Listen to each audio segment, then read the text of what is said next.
अपनी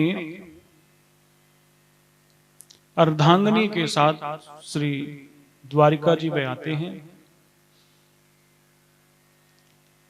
अब भगवान का अन्य विवाह जो हुआ उनकी कथाओं पर चर्चा करते हैं। भगवान का दूसरा विवाह हुआ सत्यभामा जी के साथ। यहां स्मंतक मणि की कथा आती है। इस कथा को सभी को याद रखना चाहिए, क्योंकि वर्ष में एक तिथि ऐसी आती है जिसमें चंद्र दर्शन करना निषेध माना गया है। उस रात्रि यदि चंद्रमा का दर्शन कर लिया जाए तो माथे पर कलंक लगता है। वह है भाद्रपद के शुक्ल पक्ष की चतुर्थी तिथि, जिस तिथि में भगवान श्री कृष्ण का अवतार हुआ था। तो उस दिन चंद्रमा के दर्शन नहीं करते।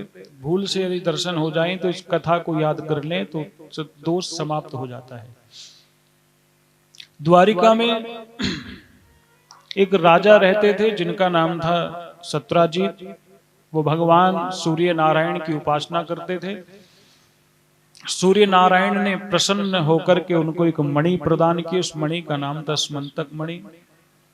वह मणि जहां रहती थी वहां न तो दरिद्रता होती थी, न भूखमरी होती थी, न रोग होता था। वह उस मणि का प्रभाव था। उस मणि में अद्भुत प्रकाश था। वहां जहां वह मणि होती थी उस स्थान को वह प्रकाशित रखती थी, और प्रकाश इतना मानो सूर्य का प्रकाश हो। सूर्य की तरह वह मणि चमकती थी। सत्राजीत ने वह मणि प्राप्त की और एक लोकेट बनवाया उस मणि का, और सोने की उस क्या कहते हैं इसको, चैन में मानो गले में लटका करके वह सबको दिखाता घूमता। लोग उसकी प्रशंसा करते। श्री द्वारकाधीश की सभा में वह मणि पहन करके आया तो उसके आते ही सभा में इतना प्रकाश हुआ कि सभासदों ने सोचा कि भगवान सूर्य नारायण ही यहां आ गए हैं। सब अपने स्थान से खड़े हो गए। भगवान श्री कृष्ण तो सब कुछ जानते हैं।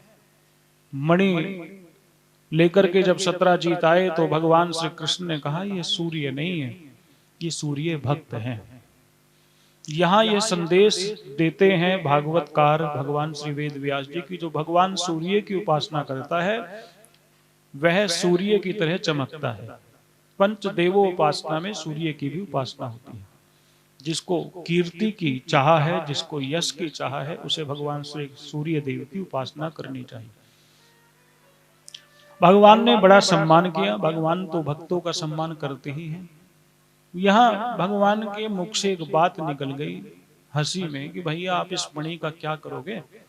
ये मणि आप राजकोष में जमा करा दो। भगवान ने तो कहा हंसी में, उसने उस बात को सच मान लिया और वहां से तुनक करके उठ करके चल दिया और बाहर जाकर के कहने लगा कि देखो एक मणि हमारे पास, वो भी भगवान चाहते हैं हम उन्हें दे दें। इतना होते हुए भी भगवान को संतोष नहीं, ऐसा कहा। भगवान तो बात कह करके भूल गए, उसको वो बात याद थी। सत्राजीत का भाई था प्रसेनजीत, उसने कहा भैया ये मणि हमें दे दो, हम जंगल में शिकार खेलने जाएंगे। यदि रात्रि हो गई तो उस मणि के प्रकाश से वापस आ जाएंगे टॉर्च की तरह।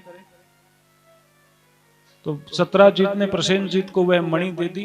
अब मणि लेकर के वह जंगल में शिकार खेलने गया और शिकारी खुद शिकार हो गया।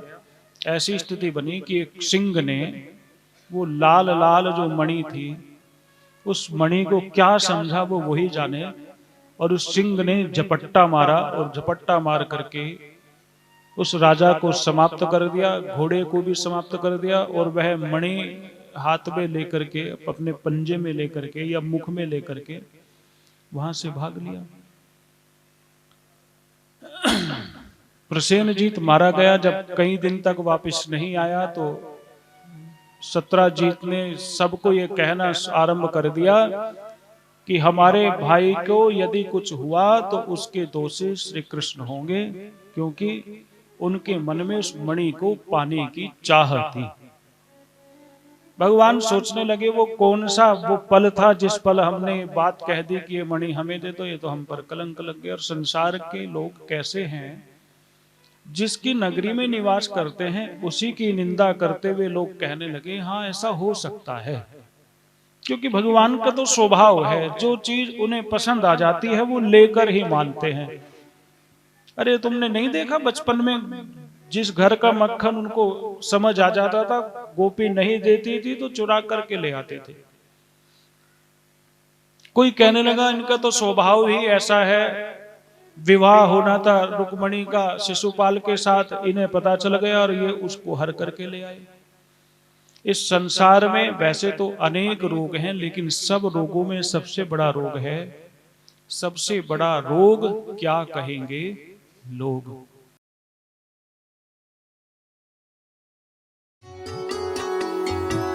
ईश्वर के मनमोहक भजन, मंत्र, गीत, धर्म ज्ञान, सत्संग, धार्मिक कहानियों, कथाओं और पौराणिक ग्रंथों को सुनने और नए भक्ति संगीत का आनंद लेने के लिए देखते रहिए आस्था ज्योति। नए वीडियोस अपडेट के लिए बेल आइकन जरूर प्रेस करें। आस्था ज्योति।